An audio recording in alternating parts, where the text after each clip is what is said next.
Peace. Welcome to the culture here on the Black Star Network. I'm your host, Farajii Muhammad. Thank you so much for tuning in and being a part of the conversation. Folks, happy Friday. First, we got a lot to talk about today. First, let's talk about how a black superintendent out of Wisconsin, Green Bay, Wisconsin, has resigned from the Wisconsin School District after making some disparaging and racial remarks on an Atlanta interview. We'll talk a little bit about that. Also, school dress code.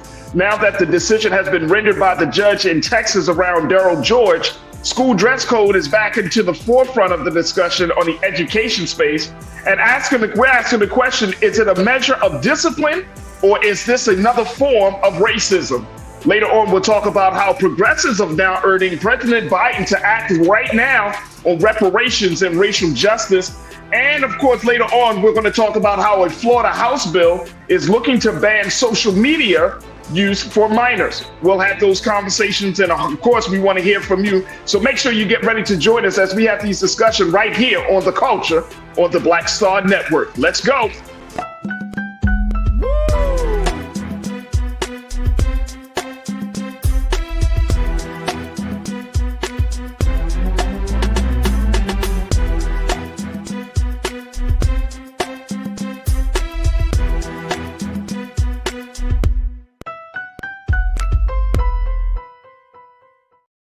All right, folks, happy Friday and welcome to The Culture here on the Black Star Network. I'm your host, Farajii Muhammad. Thank you so much for tuning in and being a part of the conversation. Wow, oh wow, we are at the end of the week, folks, and I hope you've had a dynamic week. We've been having a fantastic week here on the show, and I appreciate each and every one of you for tuning in and being a part of the discussion. Now, we're streaming live on our home platform of blackstarnetwork.com. Make sure you go to our website today, download the app for free on all of your devices. You can also follow us on social media at Black Star Network. And we ask you to put something in the pot to support us in this movement that we are embarked upon. So just go to our website today for all the latest news, information, and so much more at blackstarnetwork.com. Now, we're also streaming live on Amazon platforms. You can check us out on Amazon News on your Fire TV. You can find us there. We're also on the Amazon Prime Video. So just find us on the Prime Video app under Live TV, the news, or find us on Amazon.com under Prime Video, then Live TV and News. We're also on the Freevee network. Big shout out to Freevee for supporting us. You can check us out on now under News for Black Star Network. And we're on Plex TV 24 hours a day, 7 days a week. Just search for Black Star Network or find us on the Live TV, the news, and opinion. Now, we're also streaming on Big Brother Roland Martin's social media pages. You can find us there on his Facebook page and on his YouTube channel. And it's on both of those spaces, folks, that you can be a part of the conversation as being a part of the illustrious culture crew for today. And we would love to hear you. That's right. The crew is checking in from all around the country, and I'm very excited to have them once again join me for these discussions. I got Pastor Damon Blissett. I see you. Pastor, I got something for you today, man. We're going to have some great conversations, Pastor. Big brother Damon, thank you so much. The ABX girl, I see you. Tiana, I see you. Who else we got here? We got Jawan Yvette, I see you. Robin Welch, I see you. Brian Christian, good afternoon and happy Friday to you too, brother Brian. Thank you for checking in. And all of you who are streaming in, thank you so much. And we'll be joined by our fantastic contributors that you can check out every Friday here on The Culture. My sister, Kimberly Morrow, who is a professor. She is an educator. She's a speaker. She's joining us here as well as she's been doing for the past few weeks on 2024. And then later on, we're going to be joined by our sister, Corinna Denise, who is another fantastic culture crew member. She is a contributor. She's also a college advisor, as well as a political strategist as well. So I'm going to bring my sister back into the frame. Let's bring Kimberly back. My sister, Kimberly. Good afternoon, Kimberly. How you feeling? I'm feeling good. And, I have to say this. I love that every week you give me new positions. I do. Yes, you do. I do. I'll be like, yo, she a speaker today. She can cook. There we go. Get the money, Kim. You speaking things into existence. I'm speaking things. Look, I'm speaking big things into existence. Because if you accepting all of them, yes. Look, if you come on this platform, your life is going to change forever after you leave. That's all I'm saying. That's all I'm saying. I love it. I love it. Kev, let's talk first. Let's talk about the situation in Wisconsin and Green Bay. Ooh. This is the story of Mr. Claude Tiller Jr. If y'all haven't heard about this story, be prepared. Mr. Tiller, who was the first Black superintendent of schools in Green Bay, he recently just had to resign from the Wisconsin School District after making, yeah, that's the face you make. That's the face you make when you do some wild stuff. After making some disparaging and racial remarks on, I guess he did an interview down in Atlanta as part of a, what they call a training. I guess it's like a professional development training that he had to do. He had to travel from Wisconsin to Georgia. And as a result of those remarks, the Green Bay school, let me just pull this up for you. Let's just share with you a little bit about the background of this. He was forced to step down because the Green Bay School District released this recording of its appearance on the Atlanta radio show. Take a look at this. The entire interview, including conversations Tiller had with the host during breaks, was live streamed on Facebook, right? It was first live streamed on Facebook. The host informed that his appearance would be streamed.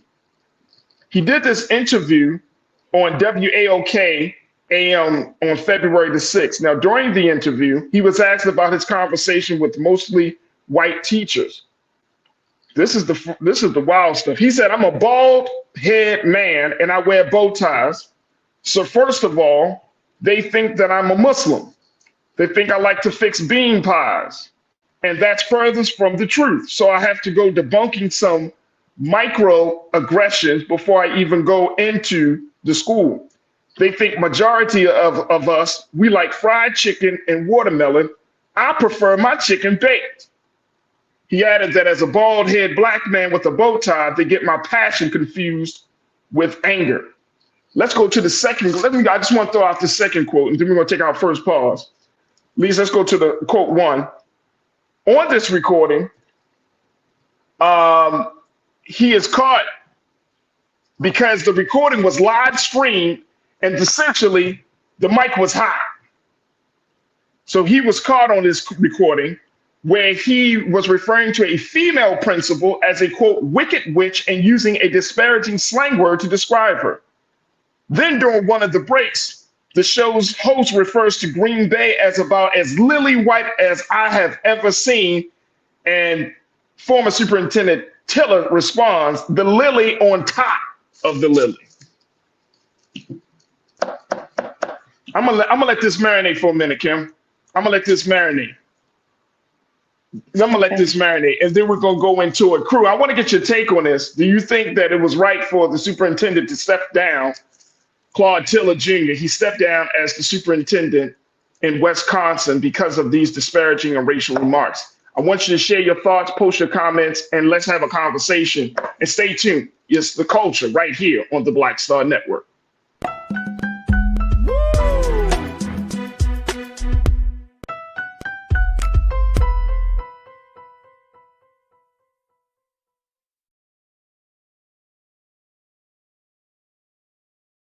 Check this out. Joe Biden and Kamala Harris are investing a record $7 billion into HBCUs. Billions for campus improvements, grants, and debt relief. Billions more for HBCUs. Endless possibilities for us. You heard why we're marching, and it's really a launch. It's not even a march. We're launching. That's right. A 42-week campaign. March the 2nd at 10 o'clock in Raleigh and 33 other state capitals and the District of Columbia. This is a historic move to mobilize the most powerful untapped block of voters in this country. That's right. Poor and low wealth voters who make up 87 million votes. And it's never been tried before. Never been tried before in history. At the same time, same message, same focus. And when that power turns loose, they will not be able to figure out the political calculus. I don't know about you, but I'm ready to shake things up. I'm ready to get up out of the valley. I'm ready for God to put his spirit on us. I'm ready to be used to change this nation. And what we're saying is, can't we come together? Can't we come together around an agenda? You ain't got to like everything about Remark. You don't have to like everything about Sangria. You don't have to like everything about Long Choir. But can we come together and say, it's time to end poverty as the fourth leading cause of death? It's time to have $15 and a living wage indexed with inflation. So every time inflation goes up, the minimum wage goes up. It's time to have health care for all. It's time to fully fund public education. Can't we come together? It's time to protect women's right to women's health. It's time to have affordable housing for everybody. It's time to stop the proliferation of guns. Ain't no way folk ought to be able to have more guns than they have food, more guns than they have meat on their table. That makes no sense. Isn't it time for division to be ended and love to take over? Can't we organize around that? Look at your neighbor and say, neighbor, I don't need to like everything about you, but can't we organize for power? Can't we stand for justice? Can't we love everybody for just a little while? Can't we come up out of the valley?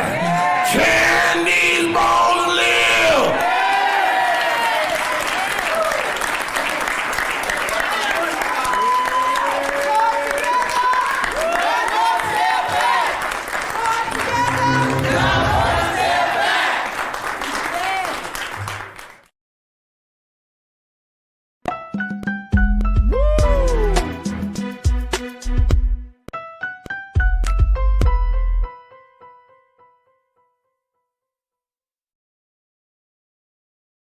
All right, folks, welcome back to The Culture here on the Black Star Network. I'm your host, Farajii Muhammad. I'm joined by my Sister Kimberly Morrow, one of our great contributors here on the show. We're talking about the case of Mr. Claude Tiller Jr., the former superintendent of schools in Green Bay, Wisconsin.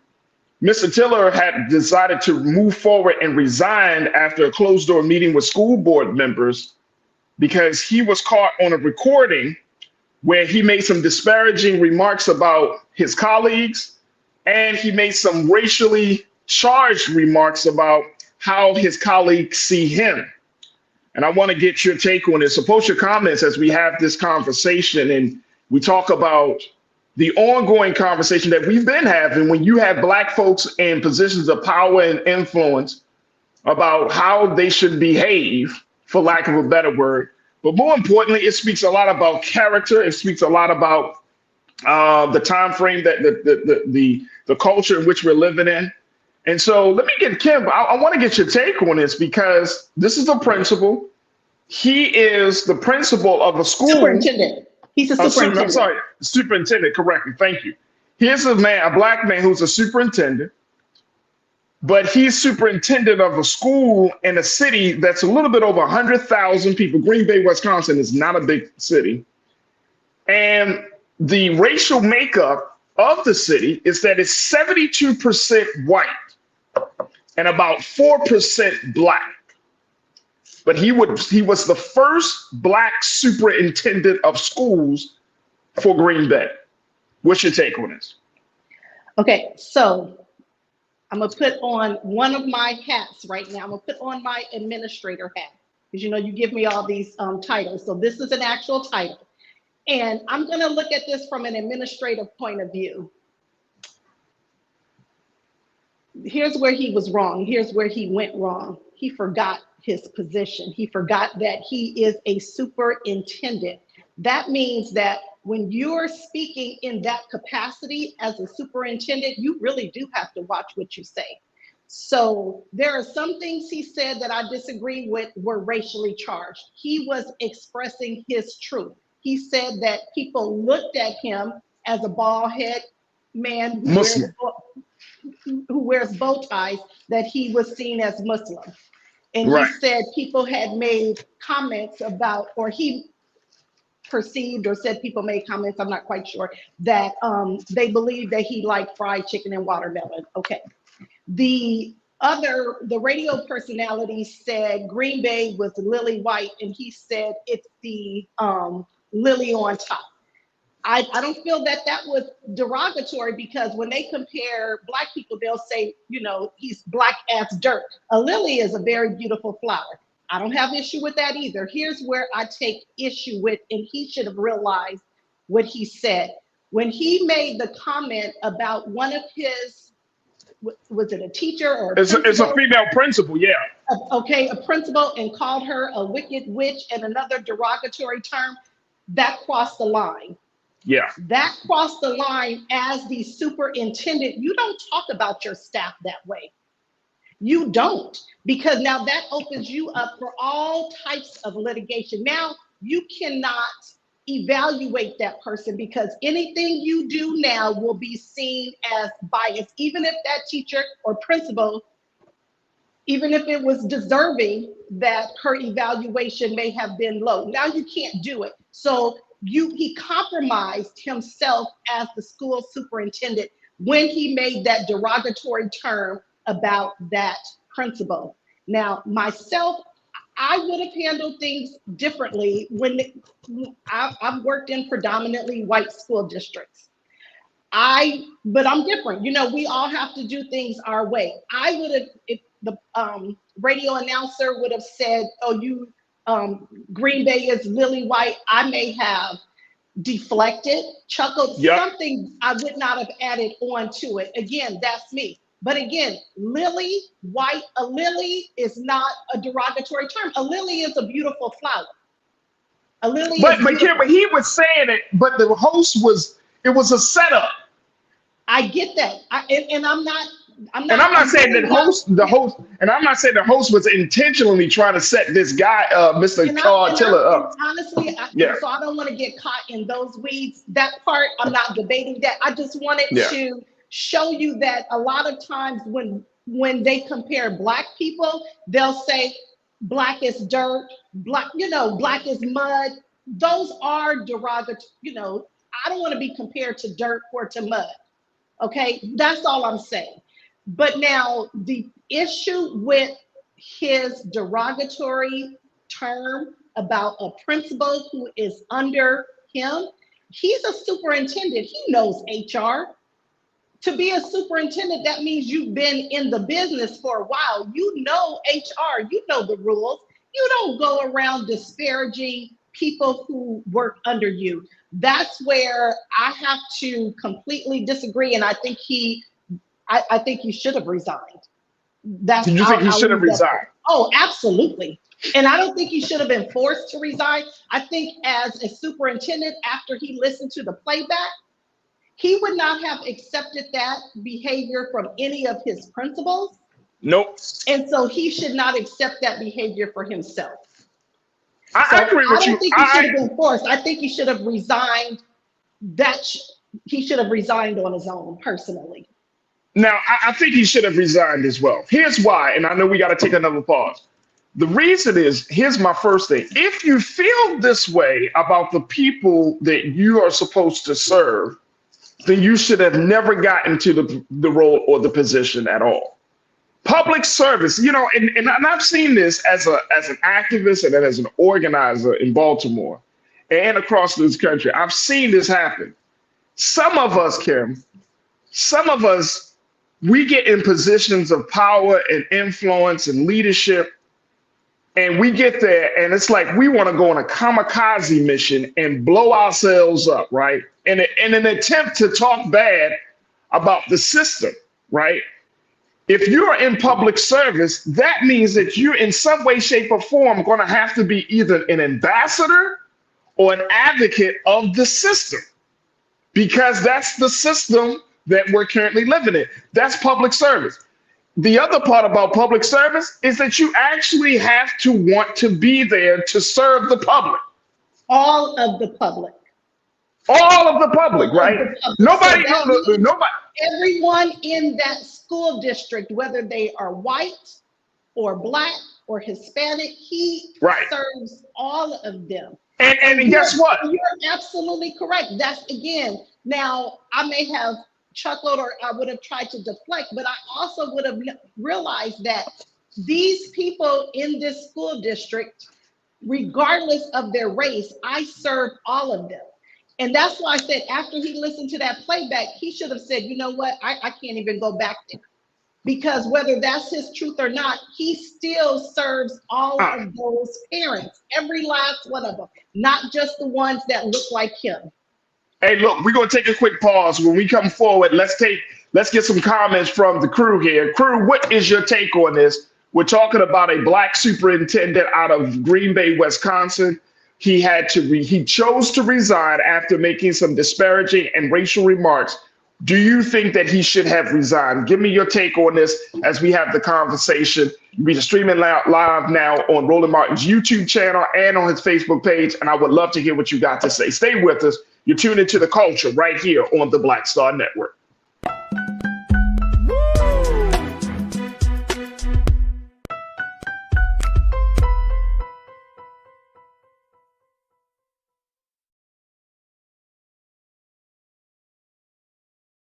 Black Star Network is here. Oh, no punch! I'm real revolutionary right now. Thank you for being the voice of Black America. All momentum we have now, we have to keep this going. The video looks phenomenal. See, there's a difference between Black Star Network and black-owned media and something like CNN. You can't be black-owned media and be scared. It's time to be smart. Bring your eyeballs home. You dig? Check this out. Joe Biden and Kamala Harris are investing a record $7 billion into HBCUs. Billions for campus improvements, grants, and debt relief. Billions more for HBCUs. Endless possibilities for us. When you talk about blackness and what happens in black culture, we're about covering these things that matter to us, speaking to our issues and concerns. This is a genuine people-powered movement. There's a lot of stuff that we're not getting. You get it, and you spread the word. We wish to plead our own cause.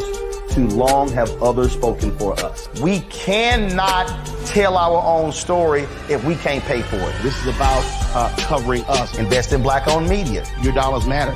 We don't have to keep asking them to cover our stuff. So please support us in what we do, folks.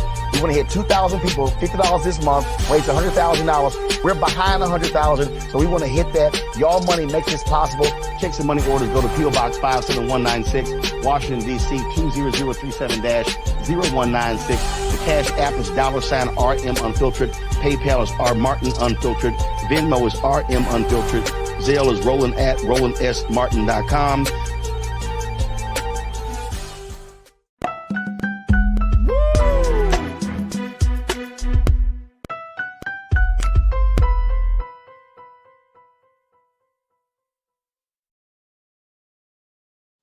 All right, folks, welcome back to The Culture here on the Black Star Network. I'm your host, Farajii Muhammad, joined by Assistant Sister Kimberly Morrow, who's one of our contributors here, and she is an administrator and educator. She's a principal.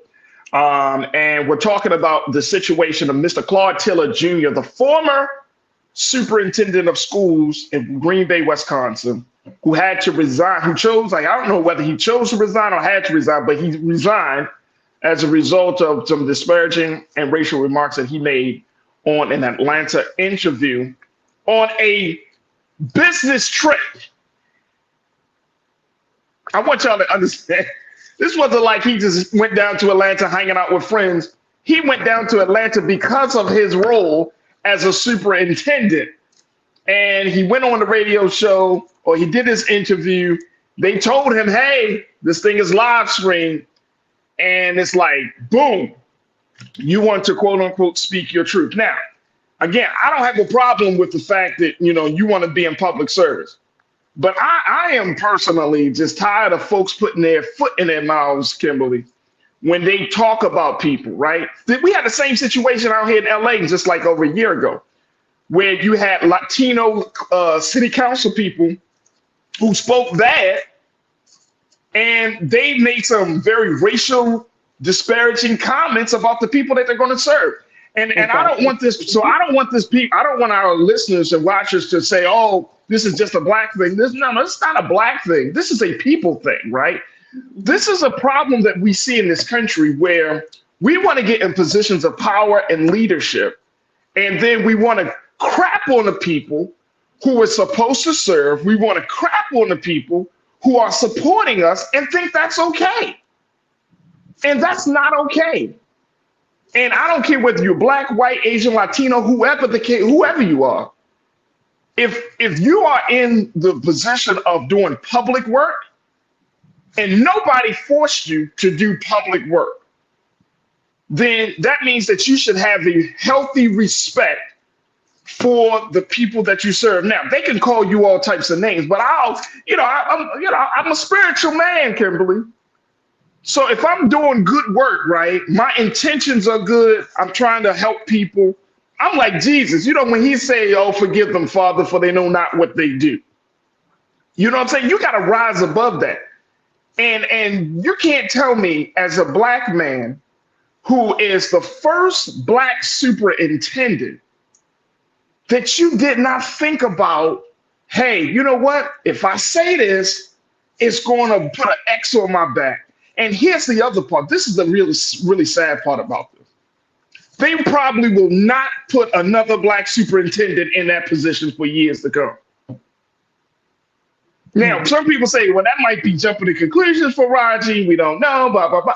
But I'm just saying, because public trust, if you're working in a city that's 72% white, a school and 4% black, and then you got all these white students that you're supposed to serve and think about the interest of, and they put you in a position.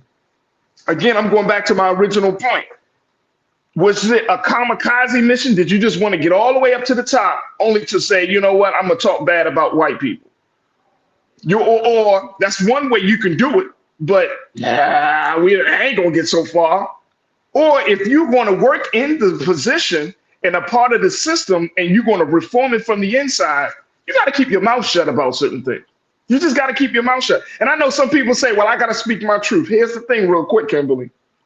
Sometimes, and this is something that I've been taught, sometimes even when the truth is spoken out of season, it can be just as harmful as not speaking the truth at all in some cases. Yeah.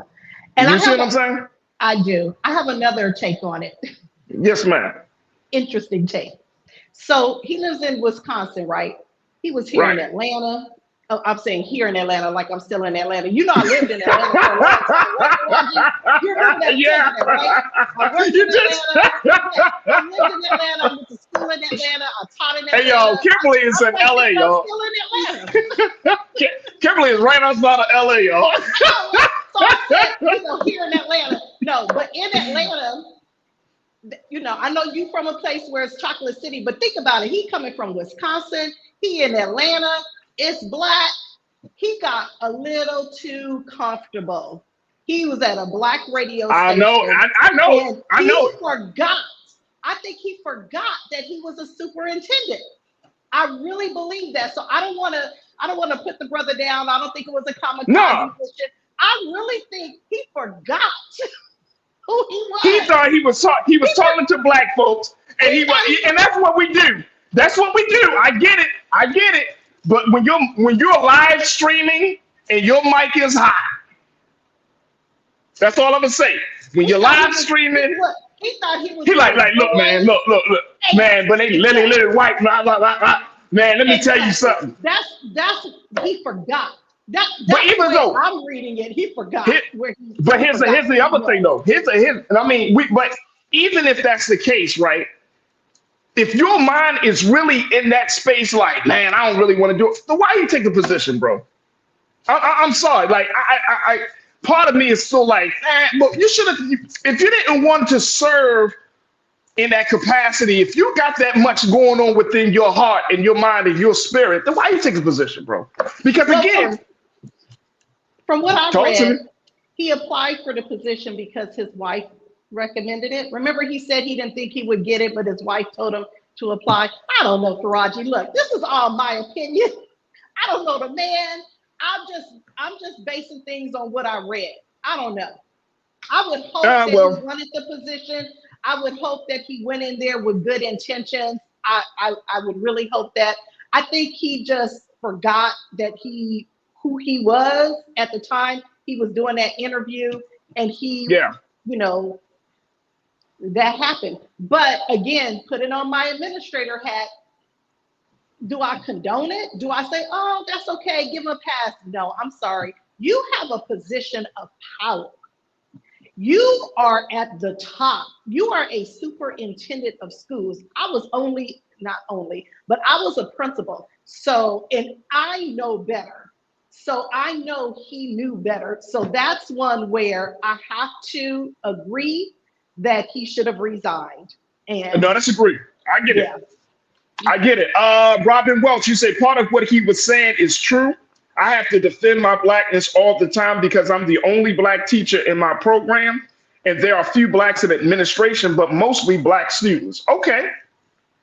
But I don't know. And we would have to listen to the course of the interview to get a full context of the situation. But even if a person said, oh man, you're working on a white, like, yeah, I do, but we're working to change the racial dynamics of the district.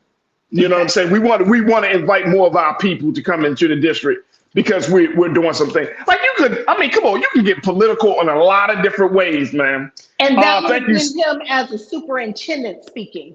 I think, again, he forgot his position. And he was speaking as whoever Tiller, I know Dr. Tiller, but I'm not sure what his first name is. He was just speaking, Claude, he was speaking as Claude and just having a conversation like he was Claude. But he came on that show as Superintendent Dr. Tiller, and he forgot that.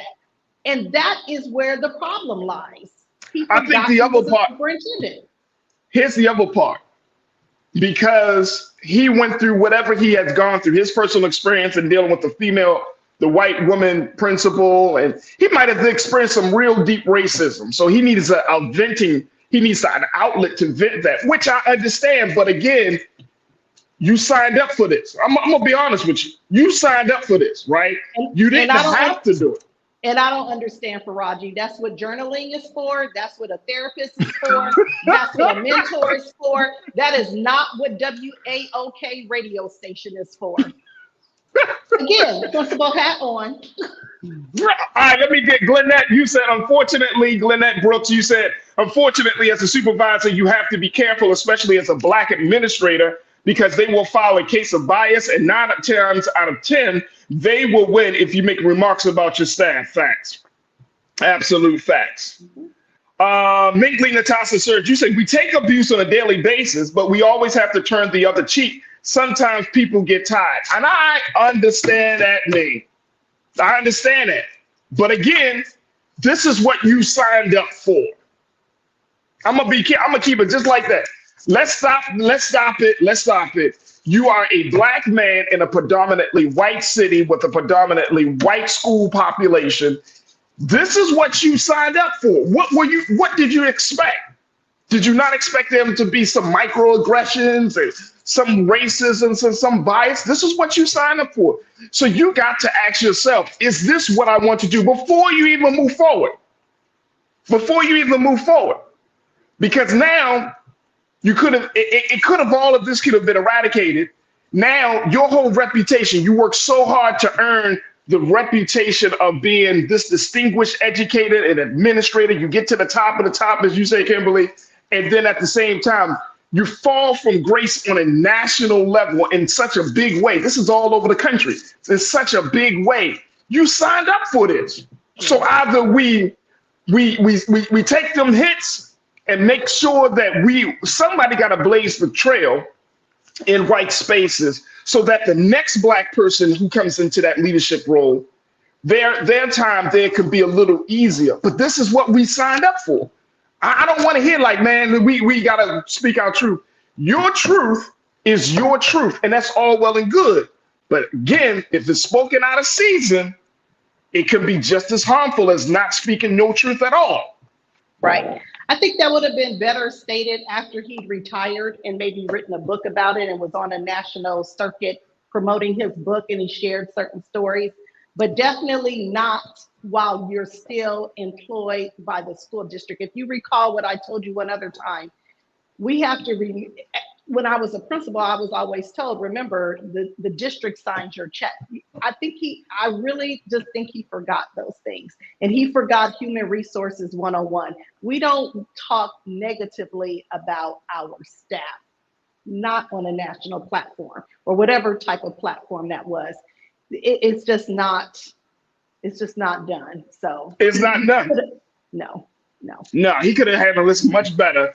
And it's unfortunate that it had to go down this way. But you know what I'm saying? Like you have to be aware of the dynamics at play here. All right, we got to take another quick pause.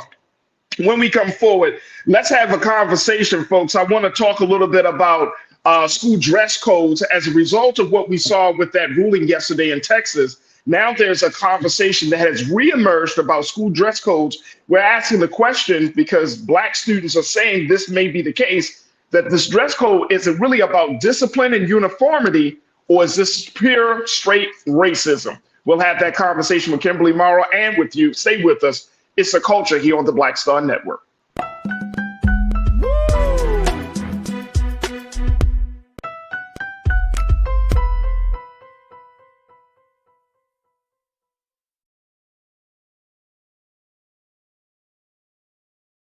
You heard why we're marching, and it's really a launch. It's not even a march. We're launching. That's right. A 42-week campaign. March the 2nd at 10 o'clock in Raleigh and 33 other state capitals and the District of Columbia. This is a historic move to mobilize the most powerful untapped block of voters in this country. Poor and low wealth voters who make up 87 million votes. And it's never been tried before. Never been tried before in history. At the same time, the same message, same focus. And when that power turns loose, they will not be able to figure out the political calculus. I don't know about you, but I'm ready to shake things up. I'm ready to get up out of the valley. I'm ready for God to put his spirit on us. I'm ready to be used to change this nation. And what we're saying is, can't we come together? Can't we come together around an agenda? You ain't got to like everything about Reverend Barber. You don't have to like everything about Sangria. You don't have to like everything about Long Choir. But can we come together and say, it's time to end poverty as the fourth leading cause of death? It's time to have $15 and a living wage indexed with inflation. So every time inflation goes up, the minimum wage goes up. It's time to have health care for all. It's time to fully fund public education. Can't we come together? It's time to protect women's right to women's health. It's time to have affordable housing for everybody. It's time to stop the proliferation of guns. Ain't no way folk ought to be able to have more guns than they have food, more guns than they have meat on their table. That makes no sense. Isn't it time for division to be ended and love to take over? Can't we organize around that? Look at your neighbor and say, neighbor, I don't need to like everything about you, but can't we organize for power? Can't we stand for justice? Can't we love everybody for just a little while? Can't we come up out of the valley? Can these bones live?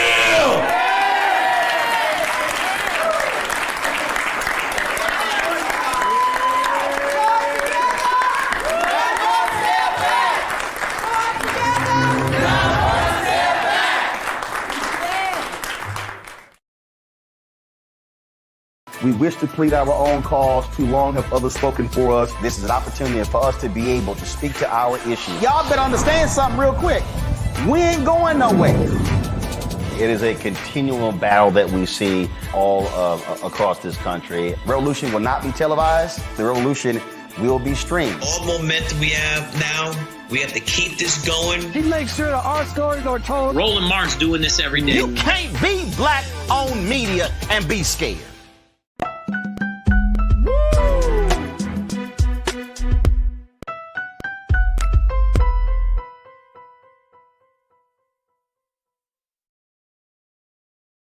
All right, folks, welcome back to The Culture here on the Black Star Network. I'm joined by my sister, Kimberly Morrow, as we have another conversation lined up for you folks. Let's stay in the school system.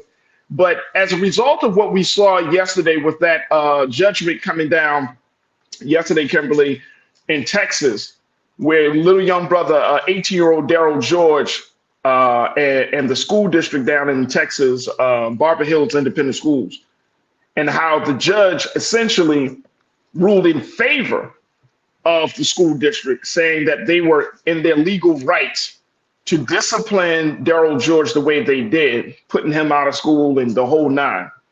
There's a conversation about school dress codes right now, and Black students are at the forefront and at the center of that conversation.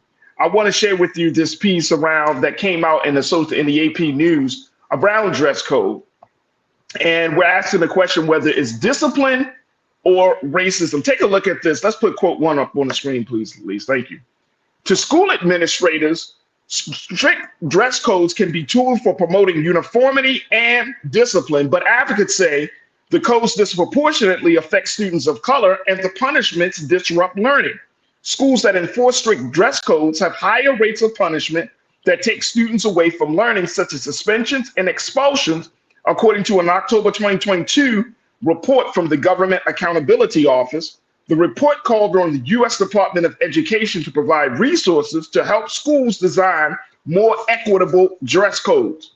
Now, let's talk about let's put up quote number 2 as we have this conversation. In stringent public school dress codes, some see vestiges of racist efforts to control the appearance of Black people dating back to slavery. In the 1700s, South Carolina's Negro Act made it illegal for Black people to dress, quote, above their condition, end quote. Long after slavery was abolished, Black Americans were still stigmatized for not adopting grooming habits that fit white European beauty standards and norms. Kimberly, talk to me about this. Are we seeing this now? And like I said, Black students are speaking out about the dress codes in their schools and in the districts. And then we're seeing what happened with Daryl George. Do you see it as a form of racism, or is this a way to get students to understand the importance of uniformity and discipline? This is a form of racism, and it bothers me. This case bothers me. One, that is taking place in Texas, which already has its history of doing this with students. They did this back in 2020 with another student. So I don't like it. I don't like that the judge sided with the school district, and the fact that the school district or the principal even cited that, well, because the affirmative action in colleges wasn't upheld by the Supreme Court, they won't uphold this. I don't like this at all. And it is a form of racism. It truly is, because they are going after a cultural way of doing hair, locks. It's locks, or the other young lady, it was her box braids. These are hairstyles that are culturally relevant to Black people. So I don't like this at all, Farajii. I don't like this. But are we, and here's the thing, is there a way to I guess, to help students to understand the importance of uniformity? Because I think that, especially now culturally, when you're talking about being in uniform with anything, and I'm not talking about just with the dress codes, it kind of sets people off, Kimberly. Like, people feel like, no, I want to do my own thing, right? Like, I want to be my own person, which is fine. But in some cases, I think that there is some value in uniformity. That's part of the reason why I think some of these discussions around bringing Black folks together, we read the Reverend Barber piece, that we can have these differences, but still come together and be uniform about some big topic things. But culturally, that seems to be disrupted. That idea of let's come together, let's all do the same thing. People really take umbrage with that. Yeah, and they should, because we're not, the uniform isn't around locks, it isn't around braids.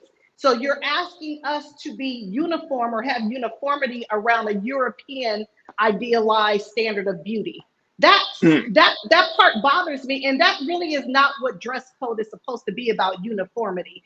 Dress code is supposed to be about making sure students are dressed appropriately as though they were going to be going to the workplace. They're supposed to make sure that their skirts aren't too short, that they're not showing cleavage, that their hair isn't dirty and unkept. So there are, I take issue with this type of discipline that this student is receiving.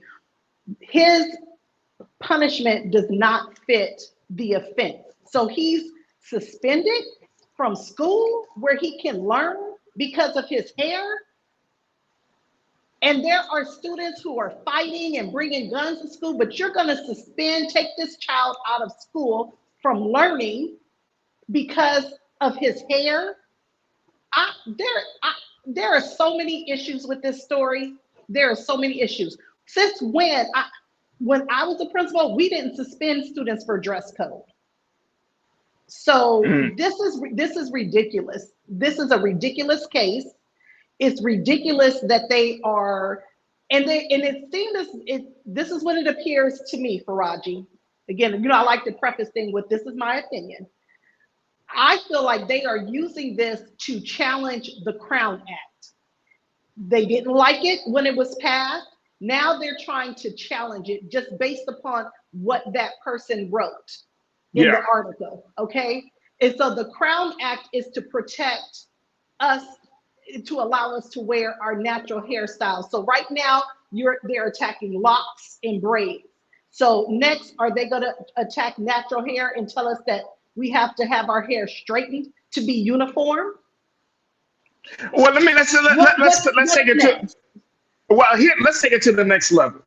How about in the workplace? Because there are some workplaces, and as we know, both of us as professionals, we work in a lot of different spaces, and they have certain standards of dress in the workplace. How do we prepare the next generation for understanding that sometimes even in the industry you want to be in, there is a certain code of conduct, there's a certain dress code. How do we prepare them for that change and that possible shift from childhood into adulthood?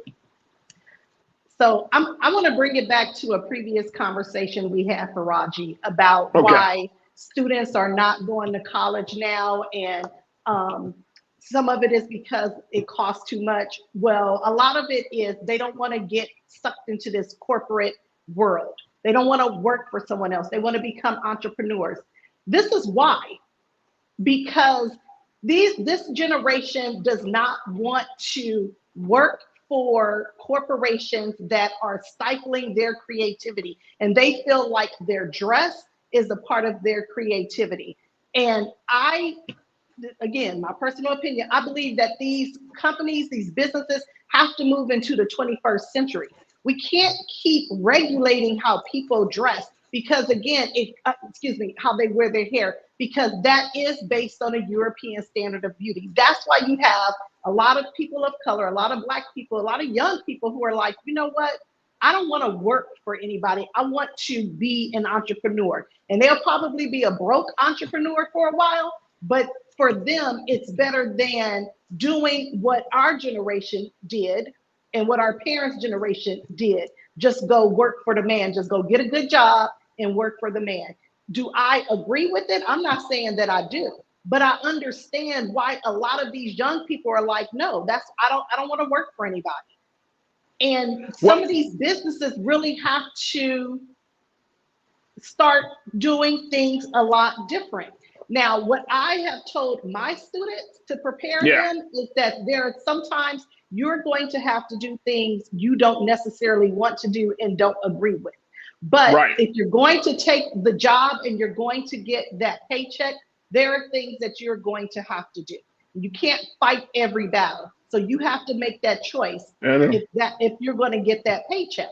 So I think what we do, but we have to lay things out for them. You have to let them know they have a choice. They don't have to work for that corporation. They don't have to work for that business that is not allowing them to express themselves in their dress or their hairstyle, which may mean they are going to make less money, but they need to know that there are options. They don't have to do that if they feel that strongly about it. Look, we got to take a quick pause, but I want to continue just for a few minutes on the other side talking about this. We're going to be joined by our sister, Corinna Denise, get her take on this. But as we're talking about school dress codes, talking about, is it a form of discipline or is it another form of racism? Crew, I want to get your take on this as y'all have been chatting about it on the YouTube chat. Definitely post your comments. Definitely share your thoughts on this. Big brother Willie Frazier, you said the hairpiece I see as racism. I see uniforms as a way to keep kids from getting bullied. You can't tell who's poor of everyone if everyone is wearing the same thing. Absolutely, I agree. I agree. I agree with you on this one, brother Willie. That the hair thing is one thing, right? But when you're talking about the clothes, why not put a little boundaries on those clothes? Put a little restriction. And it's not. And I think part of it, folks. And if we want to take this pause, it's not about restricting self-expression. It's about preserving self-expression in different spaces. All right, we'll continue the conversation on the other side with Kimberly, Corinna, and you. Stay with us. It's The Culture here on the Black Star Network.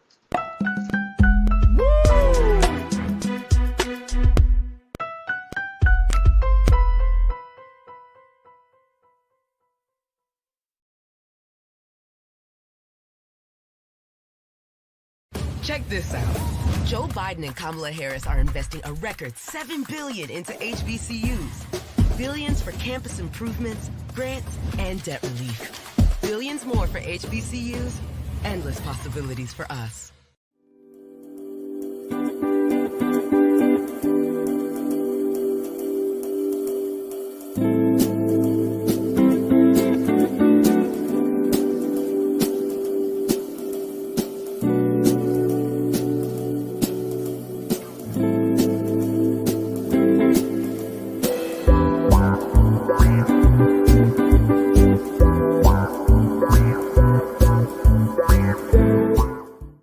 Talk about blackness and what happens in black culture. We're about covering these things that matter to us, speaking to our issues and concerns. This is a genuine people-powered movement. There's a lot of stuff that we're not getting. You get it, and you spread the word. We wish to plead our own cause. Too long have others spoken for us. We cannot tell our own story if we can't pay for it. This is about covering us. Invest in black-owned media. Your dollars matter. We don't have to keep asking them to cover our stuff. So please support us in what we do, folks. We want to hit 2,000 people, $50 this month, raise $100,000. We're behind 100,000, so we want to hit that. Y'all money makes this possible. Checks and money orders go to P.O. Box 57196, Washington, D.C. 20037-0196. The Cash App is $RM Unfiltered. PayPal is R Martin Unfiltered. Venmo is RM Unfiltered. Zelle is Roland at RolandSMartin.com. I'm Greg Carr, here at the Black Table, and you're watching the Black Star Network.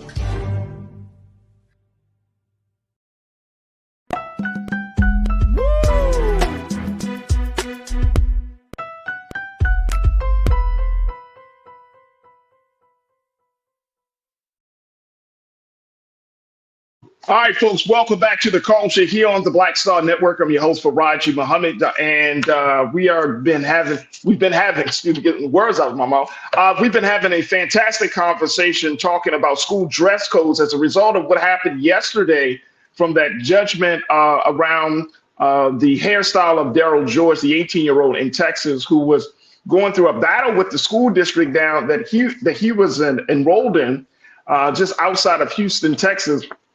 And the situation of the judge deciding to rule in favor of the school district and saying that they do have the legal right to infringe any type of consequences on Brother Daryl and his family as a result of the legislation, the Crown Act, that the Crown Act does not protect Daryl George of the length of his hair as the judge sees fit. Now, whether the family is going to appeal that case or not, but what has happened is that there is a reinvigorated conversation about school dress codes where Black students, not just in Texas, but all across the country, are starting to feel the real brunt of being told that their self-expression may be problematic. And so some are going as far as to say that the school dress codes are racist, even though the codes and the laws and the districts are saying, no, it's not racist. This is a way to enforce uniformity and discipline. So we're talking a little bit about that. I've been checking in with my sister, Kimberly Morrow, who is an educator, administrator. And we're also joined by my sister, Corinna Denise, who's a college admissions advisor, as well as a political strategist. Corinna, thank you so much for joining us. I just want to let you know, because your hair is that way, we're going to not let you be on the show right now. Oh, but I'm not. This is the Black Star Network. So, kings and coils should be, okay. Happy Friday. Happy Friday. All right, Corinna. I wanted to take a few. Can I just point out how beautiful Corinna looks today? I mean, you look beautiful every day. You look very beautiful today. I'll just say that. You. My sisters are looking. No. Keep going.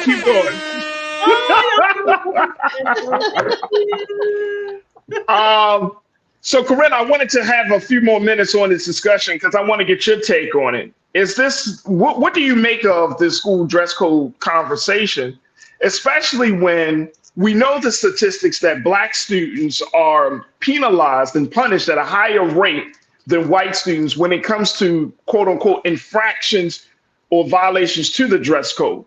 We know that that's based on the data, right, Kimberly? Like that is something that we know. But the fact remains that we're still culturally in a kind of a tight spot because we want Black students to be able to express themselves, but we also know that when they go into certain workspaces, when they go into other places outside of school, they're going to be asked to kind of be on the same page as everyone else. What do you see in the matter? Yeah. So I see this in kind of two parts, right? Because I have worked in schools that, they do have uniforms. So I'm going to talk about the good part of that first. I do think, it's helpful for parents. It's helpful for kids to get ready in the morning. They know what they're going to wear, their uniform, nice and neat. And, some things to make sure that also safety measures, right? I've worked in school districts where they allow the kids to wear flip-flops to school, and that's not really safe, right? Like your toes are spread out, anything could happen, you could get hurt. Or, young ladies, the skirts are just too high. I remember when I was in middle school, we had a rule of thumb that your skirt had to be the length of where your middle finger stops when you have your hand straight down on the side of your leg. So I do think it brings a sense of balance. Now, here's where it can be abused and misused, right? When we talk about race, specifically to the example of our young brother, right? With his hair. It's just a matter of control, right? And to sort of discipline us into saying, no, you can't express yourself that way. But what's the problem? My hair is neat. It's not on my shoulders. Like I am adhering to the dress code. But no, it's just a matter of, no, we want you to cut it. We don't want you to wear it that way at all. I've also been in situations where I've seen kids, they got to have maybe just an all Black shoe. And I mean like an all Black sneaker, okay, Farajii? Like it can't be like a Nike where it's black at the top and then like the bottom base is like a white, or you're gonna get a fraction for that, right? Some type of disciplinary measure. Dead of winter, the kids are outside, it's cold. So you got on your Uggs, your winter boots before you come into the building. You think you could go on homeroom and just change into your sneakers? No, you better change those boots at the door while it's cold outside, or you're going to be disciplined. So it's things like that that really I find to be very much in that realm of racism or control, especially when you're disciplining, Black or brown children particularly. So I take issue with that. So really, but here's the thing though. Y'all remember, and I'm going back to what Willie Frazier said. Y'all remember, and I don't know if there's schools like this, so Corinna and Kimberly, y'all got to check me if I'm wrong. But like if you go to Catholic schools, they had uniforms. If you go to some Christian schools, uniforms. If you go to an Islamic school, uniforms, right? Some public schools in districts across this country have uniforms, right? Because Brother Willie said it prevents bullying. It prevents like somebody having more money or wearing brands versus somebody else. And I see a real value in that. I do see a value in that. They have, now Kimberly, tell me if I'm wrong again, there have been studies to show that the level of bullying, taunting, violence that among students go down when there is uniforms or when there is a quote unquote dress code among the students. I think I've seen that in a couple of times. So what do we say to those institutions, Kimberly, who work from that space? Do we say, hey, you guys are antiquated and outdated, y'all no more, y'all shouldn't be instituting any type of dress code? No, and I don't think Corinna nor myself are saying that. Listen, I don't mind school uniforms. I think your audience knows I have my own school, Dorsell Morrow Academy.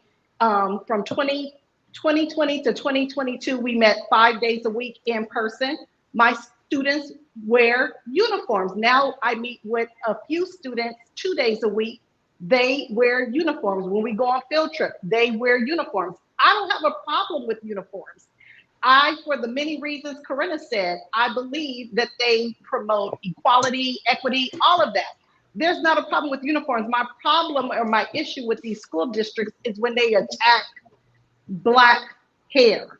Right. So in 2020, Texas had an issue with a young girl who had box braids. Now 2024 is this issue with this young man with dreadlocks. All I'm saying is, why are you attacking their hairstyle? And we know that that's rooted in Black culture. Not what he was wearing, not that he didn't want to wear their uniform, his hair. And the uniformity they want is a European standard of beauty. That's the issue. Would they have suspended the young girl or kept a young girl out of school? Probably not. Her hair purple? I don't know. We don't know. But we know young people do that all the time. They dye their hair pink, they dye their hair purple, but we don't know because they're not putting that in the paper. So my issue is only with the hair. So the hair is fine, and you don't like my music said again. Uniforms aren't dress codes, though. Okay, let's go a little deeper very quickly before we take our next pause. Dress codes mean don't wear any particular pieces of clothing that could be considered offensive, provocative. You know, if you have certain inappropriate, if you got certain type of imagery on the shirt. Girls can't wear certain type of tops and all of that stuff. Like, I understand it. I'm gonna be honest with you. I understand it, and that's not a bad thing. That is not and I'm to Kimberly's point, hair is one thing, but I'm saying dress code, when you're talking about what's on the body, I think there should be some sort of like, hey, we got some boundaries here. Because some of these little young sisters and brothers, they'll wear some wild stuff to school, man. And it will. I don't care. Look, crew, if y'all haven't walked into a high school in 2024, you need to you ain't got to walk through it. Just stand outside. Don't look creepy now. Don't look all weird. But Farajii, I know we got to go to break, but I really would like to share something special with the crew when we come back from break. So you always dropping something. You always dropping something. All right, look, let's take a quick pause. Let's go back. Let's take this pause. Let's come back and hear what Corinna had to say. And I got some more conversations lined up for you for the second half of the show. Folks, stay tuned. We're just getting started here on the second half, right here on The Culture on the Black Star Network.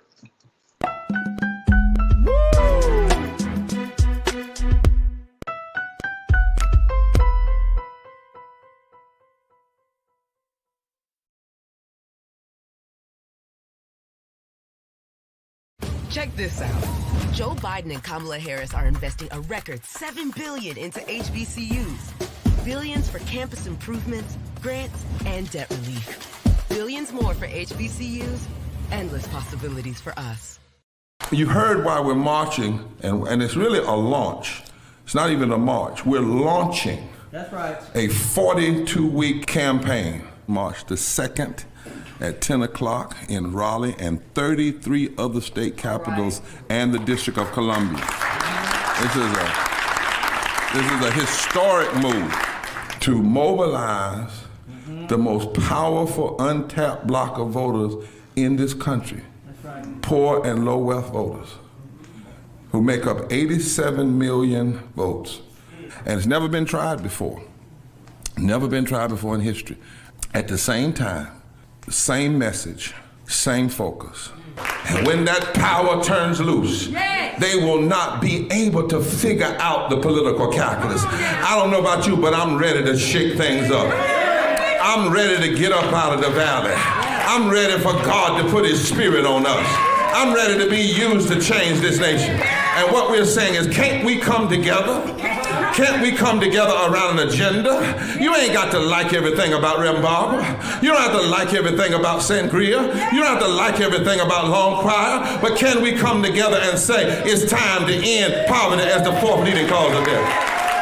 It's time to have $15 and a living wage indexed with inflation. So every time inflation goes up, the minimum wage goes up.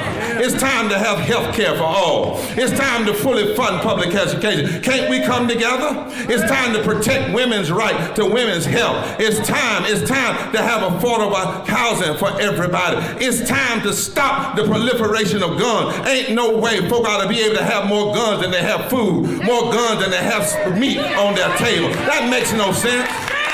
Isn't it time for division to be ended and love to take over? Can't we organize around that? Look at your neighbor and say, neighbor, I don't need to like everything about you, but can't we organize for power?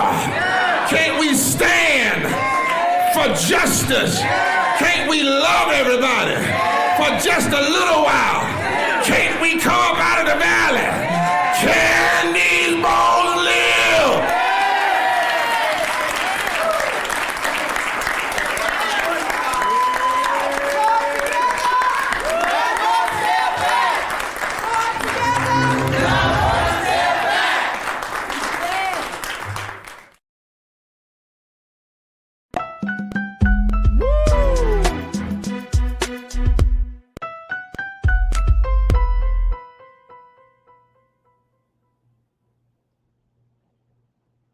All right, folks, welcome back to The Culture here on the Black Star Network. I'm your host, Farajii Muhammad, joined by my sisters, Kimberly Morrow, Corinne, and Denise, as we've been talking about school dress codes, hairstyles, and so much more, and how some are saying, black students are saying, someone asked in the chat, well, why are we talking about dress codes if nobody is in support of them, or people are against them? Because black students are at the center of the conversation.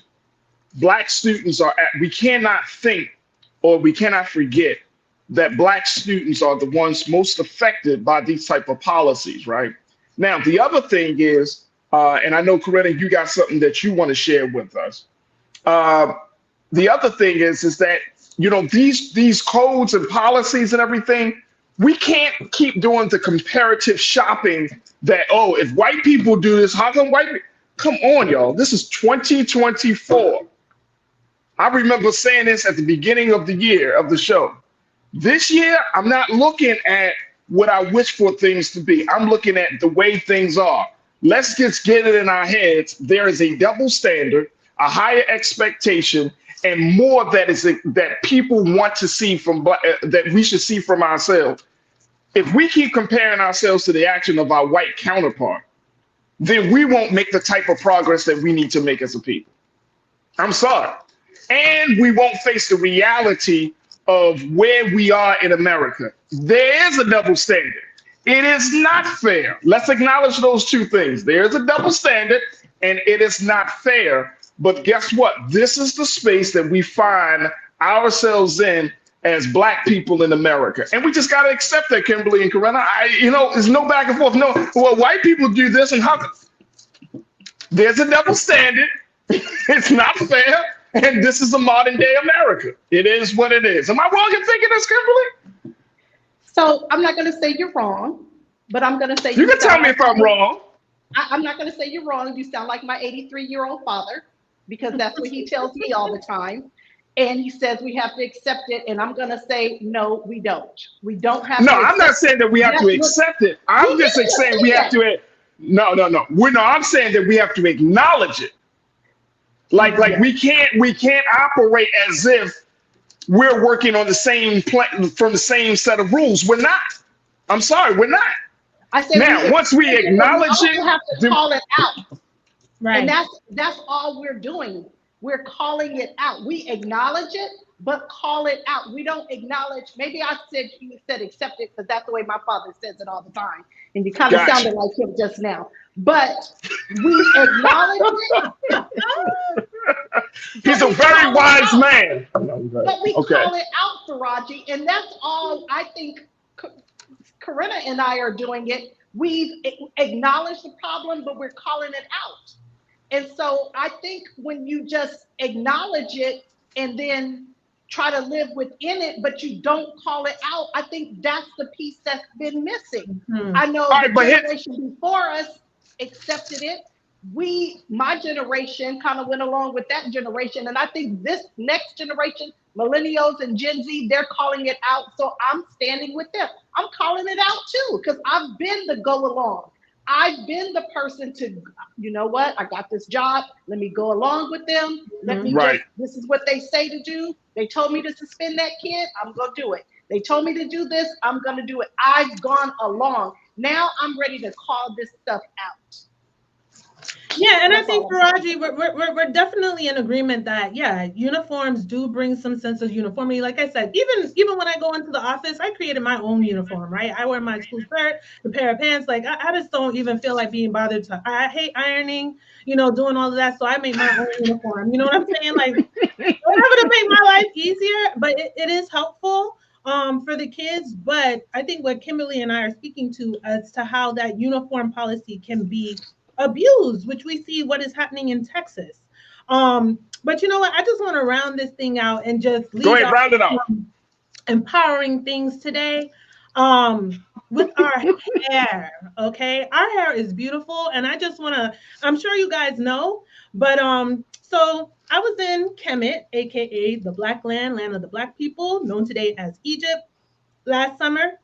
And this is one of the first pictures that I took. So if at least you could share that. This is our hair, y'all. Okay, this is in the Egyptian Museum. I almost get emotional even looking at it now. And I just remember the feelings like we just couldn't stop talking about the hair. On the right, you'll see that's the locks. And to the left, I think that's locks and some braids too. So we have been wearing our hair like this for thousands of years. Okay. Hey, Lisa, can we probably make that bigger? Because I want people to see that. That's incredible. Yeah. That's a beautiful picture. Thousands of years. I don't know if you can make it bigger. Okay. Yeah. So even in the temples, right? The sketches of the braids. I saw the ruler in her mummified state, her braids intact, thousands of years later. So I just want to say that all to say that the way we wear our hair is nothing new. There were so many things that mirror what we do now as a people. So we have been wearing our hair like this for centuries.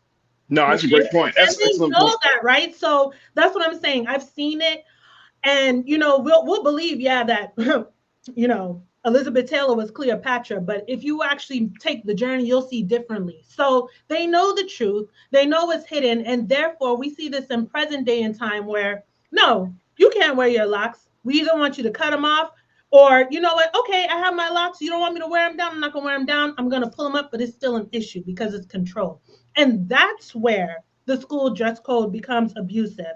And that's where it's definitely racism because to your point, Farajii, our kids are at the center of it. But I just wanted to share, our hair. Like I've seen it, and it's one thing to read about it and to learn about it, but to see it. That's a great point. I want to put it. Always worn our hair, and there's nothing unusual about it. Corinna, let's put that picture back up one more time because I think that's an excellent point. Look at that, y'all. Beautiful. That is interesting that we have been doing all types of goodwill to our hair for centuries. And my hope is that Corinna and Kimberly, that this empowers us to be more confident and to be more self-assured, right? About our personal expression. And then look, this is not a conversation. This is not me being against personal expression. I mean, because look at me clearly. I got locks myself. But this is also making sure that, when you're talking about the next generation, giving them boundaries. And I think all three of us can attest to the fact that when you give a child or a young person some boundaries, as much as they might he and haw, boundaries and some level of discipline and understanding rules and that shows that you are, and that's why I said this, that shows that you are willing to preserve, not trying to restrict, but to preserve, right? When we're telling boys on how to be a certain way, we're telling girls on how to be a certain way in their personal behavior. When we're teaching boys how to be young men, when we're teaching girls how to be young women and young ladies and things, like these are things not to say, oh, you can't be yourself, but it's just simply saying, hey, look, this is a way to preserve your dignity. This is the way to preserve your purity, your innocence, and all of those things, right? So, it's a fine line that I think that we all have to walk. And I think it certainly starts with us because some of us as adults, we struggle with this. Kimberly, we struggle with blackness. Now, we can come into the chat, we can come onto the show, and we can talk about black on black. But then after a couple of hours of this, we watch Big Brother roll, and we be all blacked up. Then we get out into the street. I'm not struggling too much, Farajii. I'm too unapologetically black at this point. I took some. I ain't said everybody. Look, very intentional. I ain't said everybody. Look. Yeah, look. Look, but see, and I mean, I'm gonna say this with sincere humility. When you are super quote unquote pro black, right? There's a cost and there's a penalty. There is consequences attached to that when you go into any space. We just talked about that with Claude Tillett and what happened with him as a superintendent. And Kimberly made an excellent point. He just got so comfortable with being in that space that he was in the social structure. You know what I'm saying? And I get that, right? But there's a yearning there. But it's all about making sure that we don't lose sight of ourselves in this process, because we all know that being a part of this system, after a while, it will diminish, it will water down your sense of self to the point you become unrecognizable. And I think that's the great concern that I think all of us have, that we're trying to hold on to something. And I want to, at least let's put that picture back up one more time, because I'm trying to stay like this for eons. I want to be drenched in locks. Sharing this, I hope it brightens your day just a little bit. But like I said, it was just one of the first pictures I took in the museum, and this was just so jarring. It was just a continuous conversation of you expect to see things, but there were so many unexpected surprises, and that was definitely one of them. So.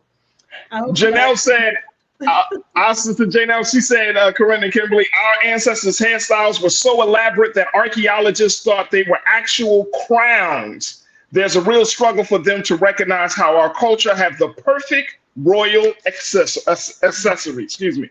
That's an excellent point, Janelle. Thank you so much. All right, look, we got to take a quick break here.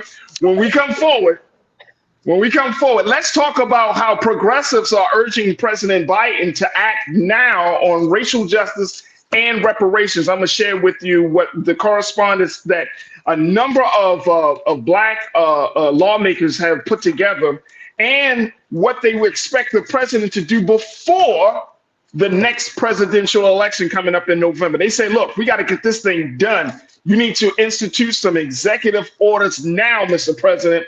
We'll talk about that effort. And also, we'll be checking in and talking about the life and the great legacy of our sister, Hadaya Broadbent, the HIV activist who dedicated her life to making sure that our public health is intact. Stay with us. It's The Culture here on the Black Star Network.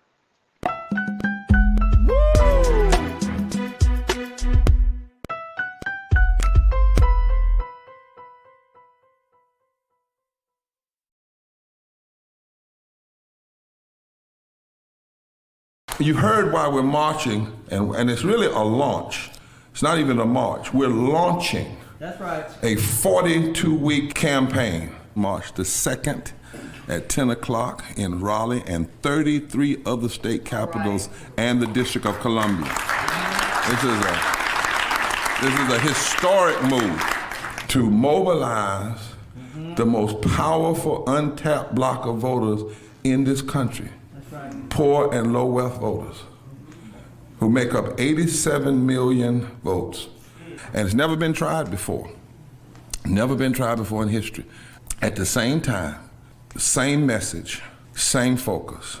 And when that power turns loose, they will not be able to figure out the political calculus. I don't know about you, but I'm ready to shake things up. I'm ready to get up out of the valley. I'm ready for God to put his spirit on us. I'm ready to be used to change this nation. And what we're saying is, can't we come together? Can't we come together around an agenda? You ain't got to like everything about Remark. You don't have to like everything about Sangria. You don't have to like everything about Long Choir. But can we come together and say, it's time to end poverty as the fourth leading cause of death? It's time to have $15 and a living wage indexed with inflation. So every time inflation goes up, the minimum wage goes up. It's time to have health care for all. It's time to fully fund public education. Can't we come together? It's time to protect women's right to women's health. It's time to have affordable housing for everybody. It's time to stop the proliferation of guns. Ain't no way folk ought to be able to have more guns than they have food, more guns than they have meat on their table. That makes no sense.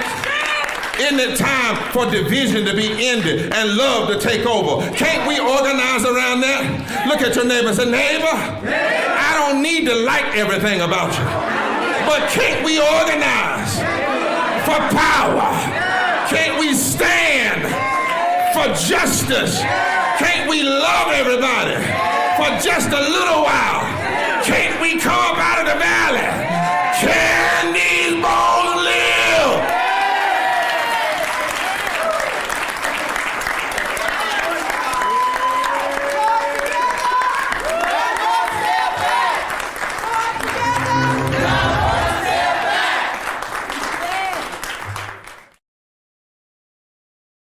We wish to plead our own cause. Too long have others spoken for us. This is an opportunity for us to be able to speak to our issues. Y'all better understand something real quick. We ain't going nowhere. It is a continual battle that we see all across this country. Revolution will not be televised. The revolution will be streamed. All momentum we have now, we have to keep this going. He makes sure that our stories are told. Roland Martin's doing this every day. You can't be black-owned media and be scared.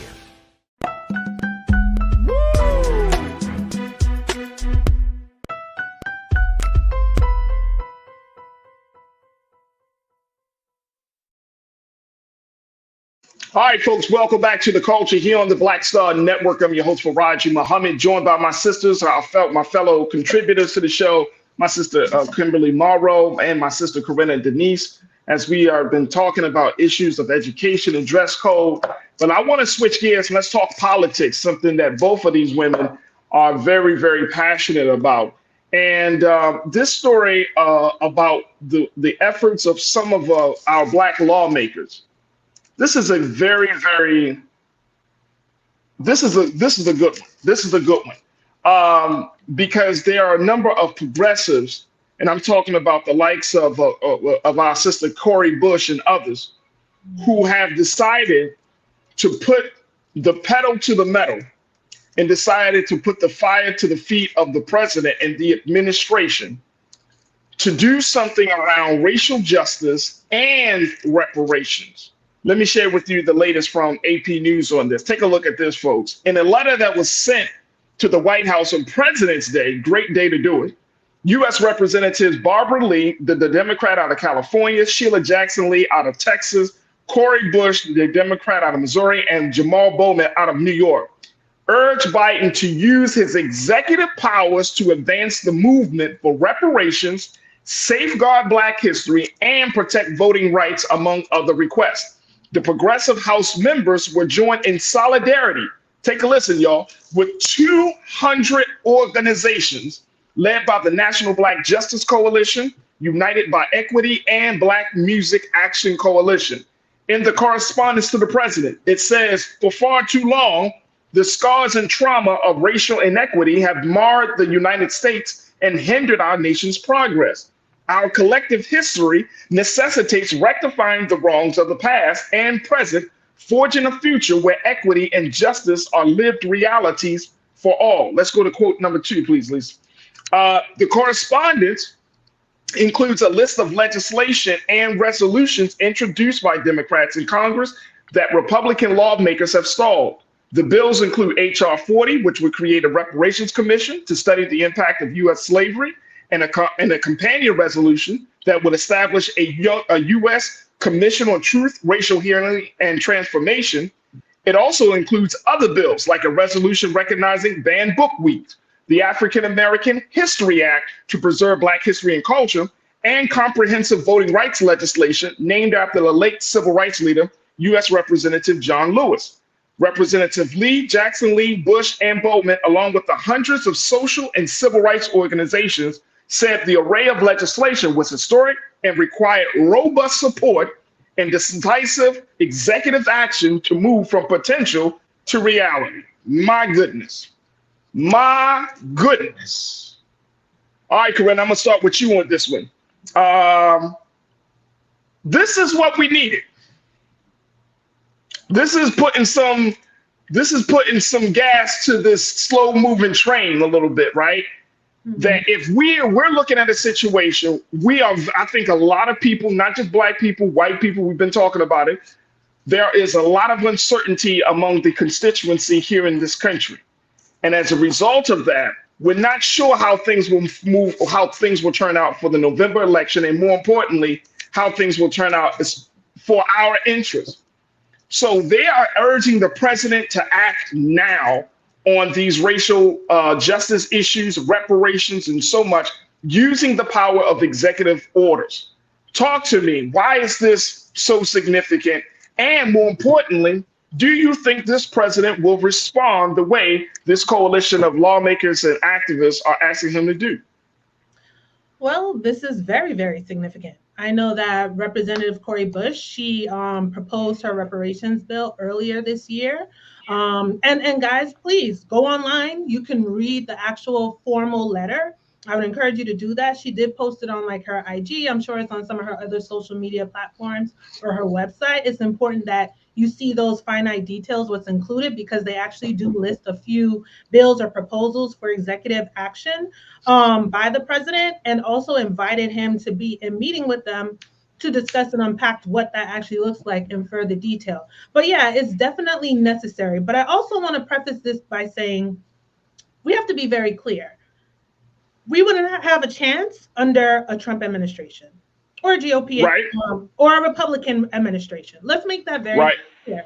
So we have to look at this as Biden and Harris are, as Linda Sarsour says from Until Freedom, our best opponents, right? Who we could actually pressure and get to meet with us and make some headway to come to a compromise to push our agenda through. That conversation doesn't happen. I mean, I would imagine our legislators would still collaborate and get together, right? And make the urgency and make the issues known. But what is the actual possibility of actually getting something out of those efforts? So I think we're in a crunch time here. And I think the sense of urgency is knowing what's at stake in November.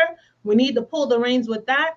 But considering that the first term is coming to its end of Biden-Harris, they're pushing forward to say, you know what, this is urgent. We need to get this underway just in case. And I don't even want to talk like that, but it's just a reality, right?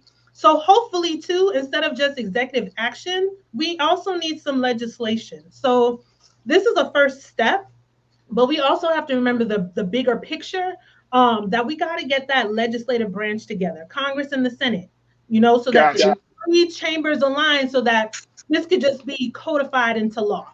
And we don't have to worry about the unrolling of any executive actions. God forbid another incumbent comes in. But, you know, I think this is great. It's long overdue. Do know that folks are diligently working behind the scenes. Like I said, we need to educate ourselves, get the details as to what that actually looks like. And then this is where we step in, right? Aside from voting, now that we know that they have put this on the table, as participants in this citizenry, we need to make sure we're emailing, writing, calling, or you know, our senators, our representatives, to make sure this gets through, right? You can write the president, the vice president. A lot of people don't even realize that. You can send correspondence to the White House and address your concerns. So we need to actually give them the support with this bill and apply the pressure so that we can actually see something fruitful come out of their efforts. That is. We got about 30 seconds before we need to take our next pause, Kimberly. But what's your take on this? Progressive urging the president to use his bully pulpit, to use executive orders to move us further along on racial justice and reparations? I think it's really strategic that they're doing it right now. They're probably very well aware that there are some voters who are not necessarily convinced on this administration, and they're trying to make sure that they do things, present things that will get more and more voters to the polls, instead of just resting on the laurels of they voted for Biden in 2020, they'll vote for him again. So I think it's a wise decision that they're calling for this at this time. It is a wise decision, and we got to take a quick pause, but here's why it's wise. I think it's wise because it's laid out for the president to just follow. It's easy, bake oven instructions, right? It's like, Mr. President, and someone said in the chat, well, why didn't Kamala Harris, the vice president, why didn't she advocate for this a long time ago? So I'm sure she did. But here's how politics work. You need to have coalitions. You need to have the people signed on to it. It's one thing to have a lawmaker. It's another thing when you have 200 plus groups of people that are signed on to it. That's one. But then the second thing is saying specifically which bills do we need to kind of advance, which bills we need some executive orders on.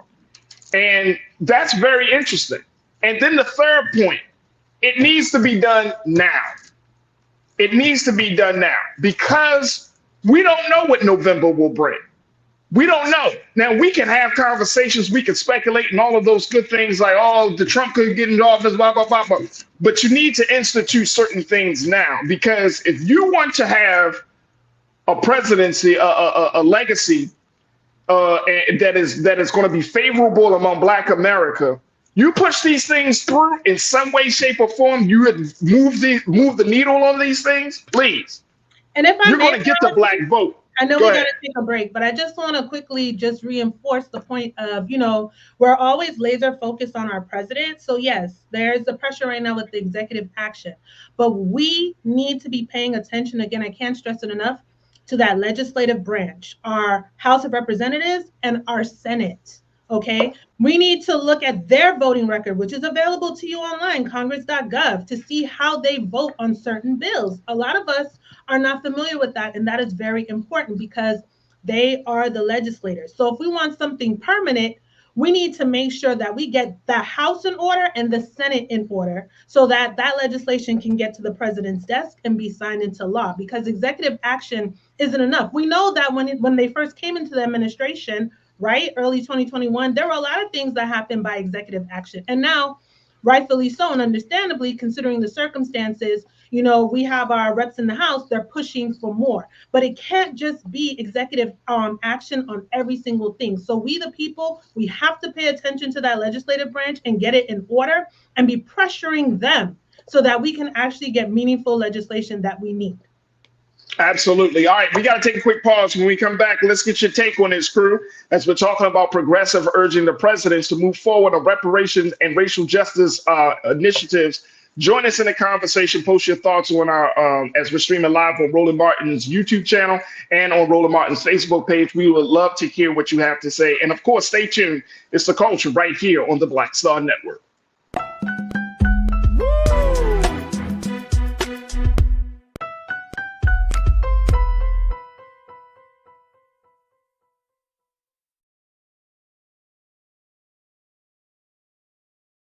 Black Star Network is here.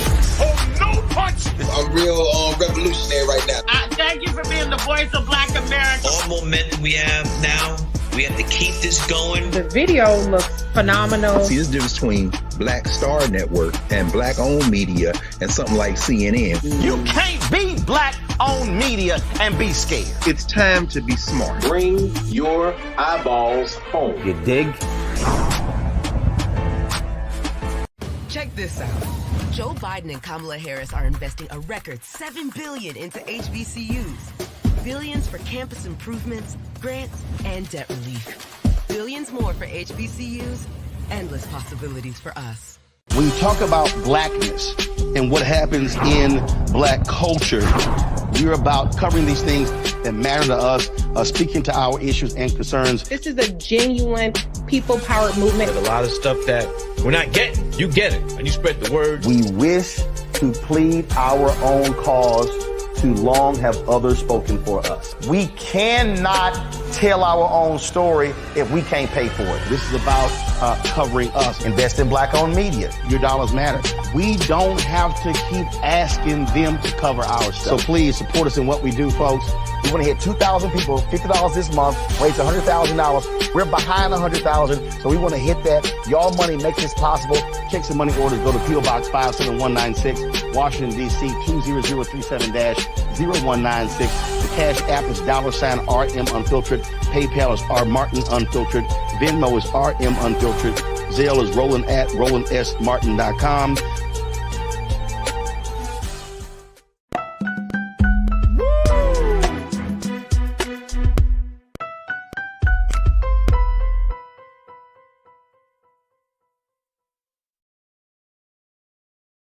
All right, folks, welcome back to The Culture here on the Black Star Network. We've been talking about how there are progressive black lawmakers in Congress right now who are urging the president to move forward on using executive actions and orders to make some racial justice legislation a reality. Folks are calling on the president to move forward on everything from reparations to voting rights, to so much more. And this was as a result of a coalition that has been built from starting with the lawmakers, U.S. Representative Barbara Lee from California, Sheila Jackson Lee of Texas, Cori Bush of Missouri, and Jamal Bowman of New York are urging the president to use these executive powers to advance the movement in a very, very big way. Now, this is a letter this is the first page of the letter that was sent to the president. If you go to the White House and to other places and to Congress, to the U.S. Congress website, you can find that this letter was posted. But these lawmakers aren't the only ones who are calling for the president to use executive order on racial justice issues. They are joined in solidarity with 200 organizations led by the National Black Justice Coalition, United by Equity, and Black Music Action Coalition. And we wanted to talk about this because this is a big opportunity for the president to solidify his support for racial justice. And I've been talking to my sisters, Corinna Denise and Kimberly Morrow, about this. And crew, I want to get your take on this as we have this conversation. Kimberly, do you feel like the president would move on something like this? Let me just add a condition. Before the election. I'm gonna say I hope so. I don't know, Biden has, I want to make it clear, I'm a supporter of Joe Biden. So I'm a little bit biased, but he has done great things for us. However, I don't like the fact that he hasn't moved on this sooner. I think it's been in his wheelhouse to put pressure on the Senate to make sure that the voting rights bill was passed. He could have used his bully pulpit to see that took place. So I don't know. I hope he does. But can I just say this about this that they're asking him to do with regards to the Voting Rights Act, with regards to reparations and social justice issues? He really does need to act on this. Right now, I know a lot of his commercials that are aimed toward the Black community has to do with what he's done for HBCUs. And let's be real, not every Black person has attended or plans to attend an HBCU. That probably resonates with less than 10% of Black people. Let's be real about that. Let's be real about that.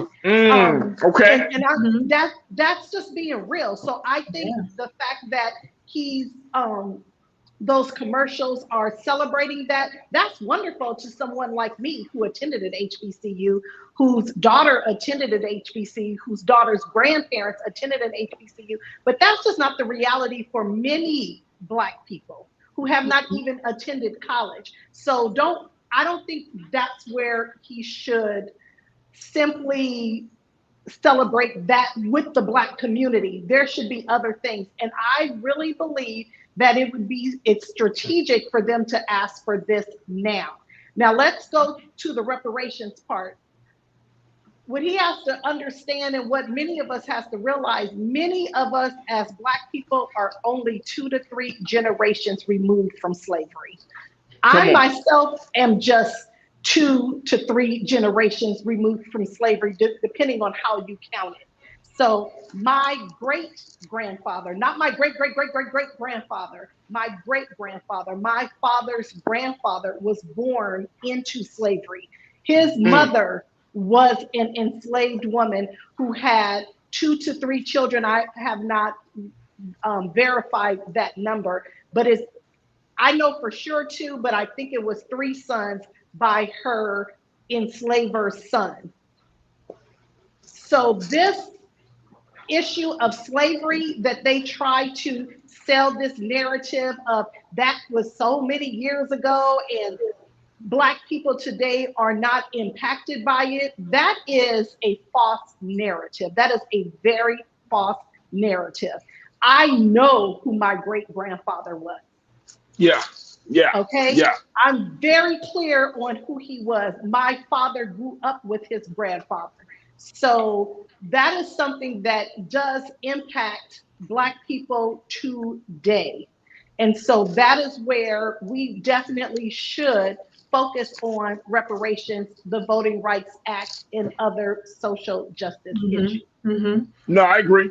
And I think that's an excellent point that you made about HBCUs, Kimberly. I think that if you want to do stuff that really resonates with Black America, it will have to be outside of the HBCU conversation. You're talking about policing issues. You're talking about voting issues. You're talking about economic concerns that many of us have about this, how this country is going to handle that. Like, you're absolutely right. Corinna, what's your take on it? All of what you said, Kimberly, and I just want to bring it back to early on in the administration, when that was very heavy on the agenda, voting rights, right? But I also want to put some accountability, not only on us as participants in the system, but also just, again, our legislators.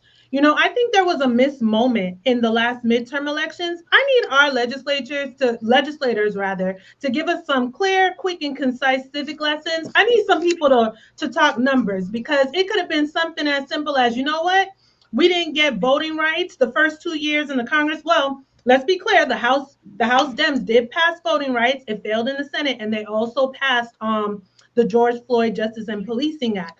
But we should have come after Tim Scott for tanking that. We did not do that. Okay. And I also not hard enough. Nope. Oh, wait, what now? No, I said we didn't. We didn't. We weren't hard enough on it. We weren't hard enough on it. We didn't push back on that. And then something else too, I think, just to know the numbers. Okay, we didn't get in this first 2 years. Give us a majority in the Senate that we need for them to pass it. That way, we're saying, okay, Mr. President, we're giving you some additional power.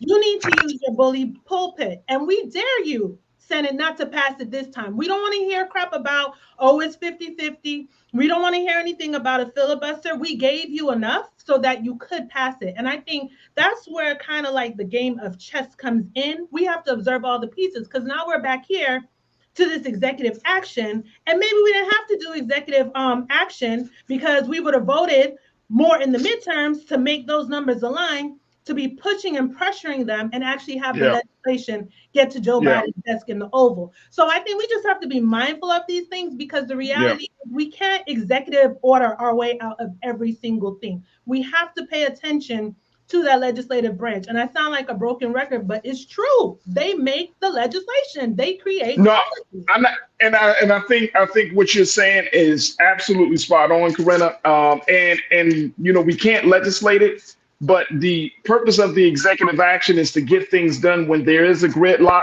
to kind of keep the ball rolling.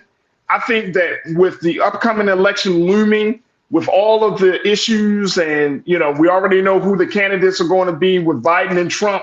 Yeah. You might as well put that executive action at work. You know what I'm saying? And get some stuff done. Brian Christian, he said this: Brian said Biden should do this if he wants more black voters to vote for him. He should do this because I agree, but let's take it to a higher level, Brian. I think you would agree with me on this one. He should do it because it's the right damn thing to do. And we need him time. And it's long overdue. It's long overdue. So this administration, as we wrap up and get one more break in, this administration is facing a very serious crossroads. You can't say, well, nobody said it. You got the coalitions behind you. You got the lawmakers behind. You got the lawmakers around this.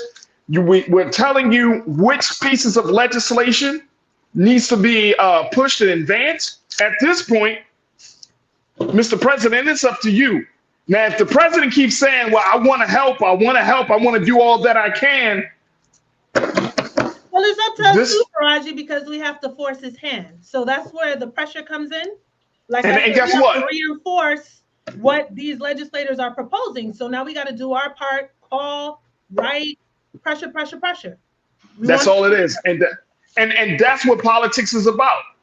And if we don't see some sort of acceptance of these conditions, then we can have a different conversation about what November should look like. Look, we got to take a final pause. When we come forward, we'll be checking in, and let's talk about our sister HIV activist, Hadaya Broadbent. Stay with us. It's The Culture here on the Black Star Network.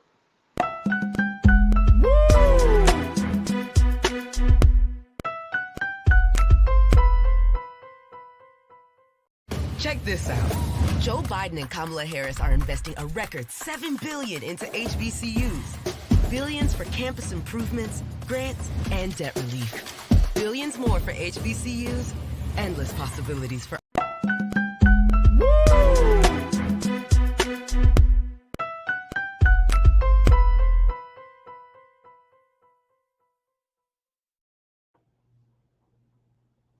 All right, folks, welcome back to the show.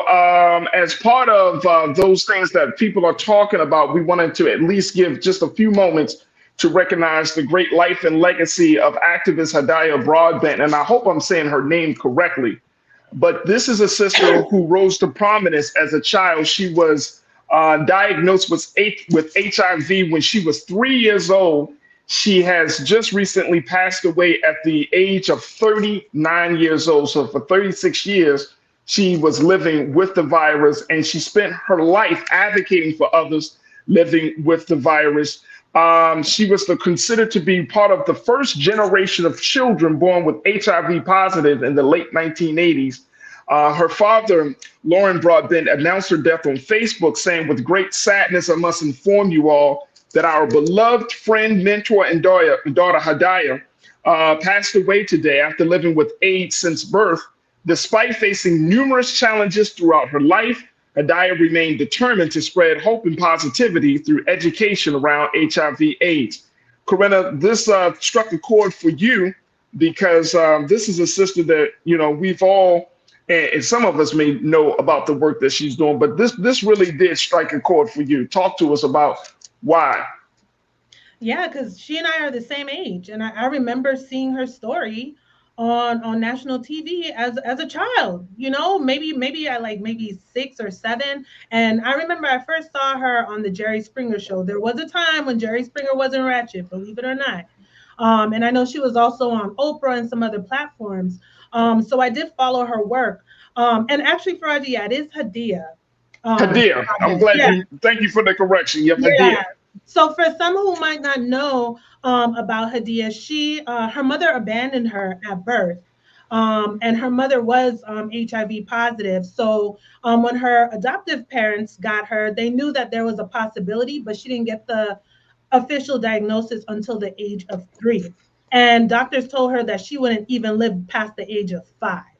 But, she was blessed with 39 years. There was a great friend of hers was on Roland earlier this week. If you guys missed that, check that out. She gave some, I thought, profound insight to Hadaya, really humanizing her outside of her activism, which most of us might know her for. But yeah, this young lady, a beautiful soul. I'm so happy that she brought light to you know, people living with HIV. I think this was refreshing to see. Like, you know, a lot of people thought, especially at that time, back in the 90s and the 80s, you know, it was pretty much a death sentence. So she kind of, you know, brought some light to it to show that, you know, you can even contract this. Like, she got it in the womb because of her mother, and, you know, not to otherize them because they had this disease. So she lived a full life. God bless her and her family. And yeah, I would say definitely, if you want to learn more about her, she was a great activist, someone that we lost, but now we have a new ancestor. So. Absolutely. And Kimberly, I want to give you an opportunity to talk about, you know, the importance of this type of advocacy. Again, she was a child of the first generation. And now we're at a point now, Kimberly, that people are living full, healthy lives, even though they may have they got the virus. There's new medicine and technology out there to help people live much longer. So any thoughts that you want to share as we talk about Hadea Broadbent? You know, I just remember seeing her on the Oprah show years ago, and I love that she humanized everything. So we saw her as a child. We saw her as a person. We didn't just see her as someone with a disease. So I love the work that she did, and I loved how she humanized everything. And I just pray that we honor her legacy, and we remember that whether you've been afflicted with HIV or AIDS, whatever the case may be, that we treat everybody with love and with kindness. And I just want to leave it on that note. No, that's an excellent point. That's an excellent point. There was a moment where she appeared on a Nickelodeon special about HIV and AIDS with Magic Johnson in 1992. And she said on that special, "I just want people to know that we're just normal people." That's when Magic hugged her and said, "You don't have to cry because we are normal people, okay? We are." And so she has shown that not only are you normal, but you can almost be superhuman, where you're still living a life that is full of life, that's still making an impact. And so our hearts and prayers and condolences go out to her and throughout her family. And we hope and pray that her work is never forgotten. Her advocacy is always lifted up. And more importantly, that she always had the spirit to live. So rest in power and rest in peace to our sister Hadea Broadbent, who passed away earlier this week. Corinna, Kimberly, thank you so much for joining me. As always, fantastic conversations. And I look forward to connecting with you sisters next week, God willing. You didn't need your suit today. You're good. Farajii, can I leave us on a... Please, go ahead. Okay. Yes, ma'am. We got about 30 seconds. Okay, so this is our last Friday of Black History Month. Next That's week, right. It'll be March 1st. So we were talking about reparations, and this is a great time to remind our Black families that the best way for you to learn about Black history is to study your family history. And a lot of times we can do that at our family reunion. So my t-shirt today is from our family reunion this past summer. There we go. There we go. I have to represent every Friday. And so when you go to your family reunion, or hey, plan a family reunion, but learn that family history. So that I just wanted to leave off on that note for our Black History Friday.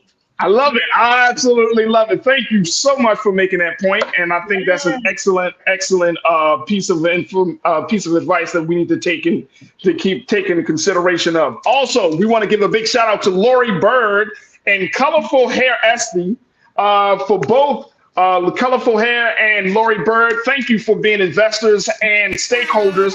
They gave a little something, put something in the bucket for Black Star Network, as they, as we often call in our people to do, to support us here on the culture and the Black Star Network. So I truly appreciate them for putting something in the pot to help us continue to power us through this space of this digital space that we're on. So thank you so much for your donations. All right, Corinna, Kimberly, thank y'all so much. God willing, we'll see each other next week. Enjoy your weekend, and we'll talk very soon.